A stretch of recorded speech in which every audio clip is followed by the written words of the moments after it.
Bae Colwyn yn ail yn y tabl yn ffefrynnau clir yma heddiw yn erbyn Gresffordd sy'n yn y tri isa. Solomon Ford yn gwasgu ffordd drwy ganol cae. Dyma Gwion Dafydd, y croesad isel, a Craig Linfield yn sgibo'r bêl i gefn y rhwyd. A wedi dim ond 6 munud, mae'r tîm cartre ar y blaen.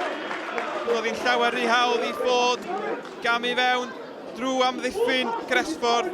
Dafydd yn croesi ar gwrs 36 mlwydd oed. Craig Linfield yn sgorio ei 10fed gôl yn y gyngrair y tymor yma. Sam Hart at y sgoriwr Craig Linfield. Linfield y bas wrthol at Gwion Dafydd. Gwion Dafydd! A wedi dim ond 8 munud. Mae'n 2-0 i Bae Colwyn. Pas wych gan Linfield a Gwion Dafydd, y gŵr ifanc ar fenthyg o'r Seintiau Newydd yn sgorio'r ail. Hart at Linfield. Nôl at y capten Sam Hart. Hart yn creu lle i groesi mewn gwiro ac yn disgyn at Linfield, yr ergyd at syth at y golwr, ond Jamie Cumming ar yr ail gynnig yn sgorio'r drydedd. Hanner awr wedi chwarae yma, a Bae Colwyn sydd wedi ennill 13 o gemen olynol. Wel, maen nhw ar y ffordd i'w gwneud sy'n 14, mae rhaid. Alex Smith, y cefnwr de, a'r bas hyfryd at Dominic Deacon. A'r golwr Rhys Williams yn dal i dir. Wel, dyna'r cyfle gorau i Gresffordd hyd yma. Oedd hi'n bas wych tu ôl i'r amddiffyn. Deacon di gwneud yr hediad a'r golwr yn gwneud ei waith yn dda i Bae Colwyn.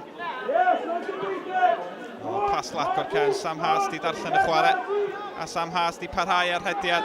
Mae Gwion Dafydd ar hediad fewn i'r cwrt hefyd. Gwion Dafydd ar ergyd, Dutton yn arbed. Ddwywedd i nadu Gwion Dafydd. A nath y blaenwr ifanc rediad hyfryd at y postyn gosa. Methu cael gafel ar y cynnig cynta na'r ailyn. Sam Hart ar arwydd. Gigornel fewn at y postyn gosa. Yn cael ei chlirio. Tom Creamer. A Sam Hart cael cyfle arall i chwipio'r bêl i fewn. Cumming ar flic. Lloyd Marsh Hughes ar ergyd. Dutton yn arbed. Mae'r lliman wedi godi. Doedd y golwr Dutton ddim i wybod hynny fe nath o'n wych yn fanna. I arbed y cynnig gan Lloyd Marsh Hughes ac yna nadu Ford gyda'i draed. Sam Hart. Hart i fewn at Linfield. A dyma Creamer. Sam Hart, Bae Colwyn yn cyfuno'n dda, a Craig Linfield yn tanio ac yn sgorio gôl hyfryd o bellter. Craig Linfield i ail gôl heddiw yma, drydedd gôl ar 10 yn y tymor.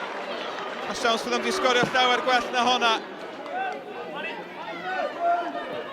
Lewis Cyril a pas hyfryd at Jamie Cumming a'r peniad lawr at Craig Linfield.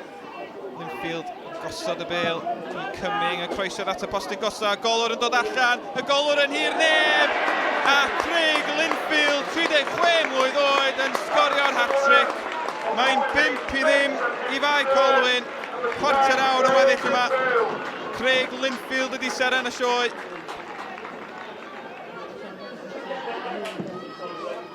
Cyril ar bêl dros ben yr amddiffyn, Lloyd Marsh Hughes yn brwydro amdani.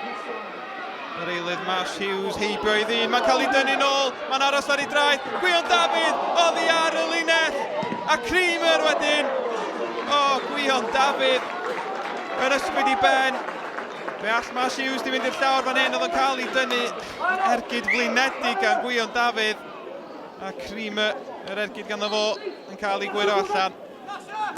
Y lles gan Joe Williams i lawr yr asgell dde. Williams, y croesiad nerthol i fewn, a Dan Atkins yn gorffen yn wych ar y cynnig cynta. Doth y bêl i fewn ar wyb o'r dde, a Atkins yn rheoli'r bêl yn grefftus.